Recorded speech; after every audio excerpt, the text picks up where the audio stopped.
नमस्कार दोस्तों, आज हम पीछे सफलता सीरीज़ में देखते हैं। आज सवाल पक्के हैं सीरीज़ में कि पंचायती राज टाइमलाइन को देखेंगे। पंचायती राज की टाइमलाइन को देखेंगे, कमेटीज़ एंड माइलस्टोन्स क्या क्या रहे।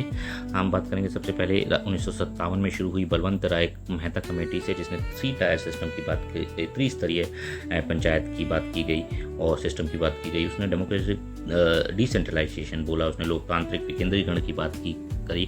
उसी के फलस्वरूप 2 अक्टूबर 1959 को 1959 को पहली पंचायत नागौर राजस्थान में जवाहरलाल नेहरू भारत के प्रथम प्रधानमंत्री ने इनैगोरेट की। 57 से 59 हुआ, 59 के बाद 77 सीधा आया। 20 साल के अंतराल पर 1957 20 से कमेटी आई, 2 टायर सिस्टम बोला उसने, और उसने बोला कि संवैधानिक इस पे होना चाहिए। बहुत ज़्यादा इम्पैक्ट नहीं दिख रहा था, तो उन्होंने बोला कॉन्स्टिट्यूशनल स्टेटस का आइडिया उनका था कि अशोक मेहता कमेटी। उसके 74 में इनसे 1-2-3 साल पहले HP कामत कमेटी का बहुत इंपॉर्टेंट नहीं है, वो रोल ऑफ PRIs की बात की गई। प्लानिंग की बात की गई, जो प्लानिंग कमीशन उस वक्त का था।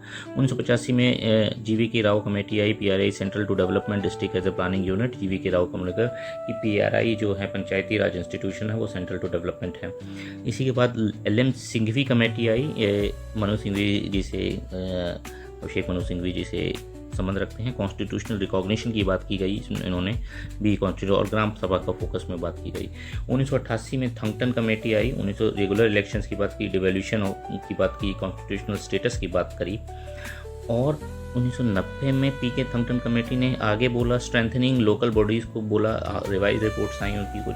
1992 दिसंबर में एक ऐसा संविधान हो गया कि 73वां कॉन्स्टिट्यूशनल अमेंडमेंट एक्ट पास हो गया। इसी के साथ 74वां भी पास हो गया, जो अर्बन लोकल बॉडीज़ के लिए था, 73 रूरल लोकल बॉडीज़ के लिए था। और 1993 24 अप्रैल को act came into effect, और पंचायती राज डे भी उसी दिन सेलिब्रेट किया जाता है।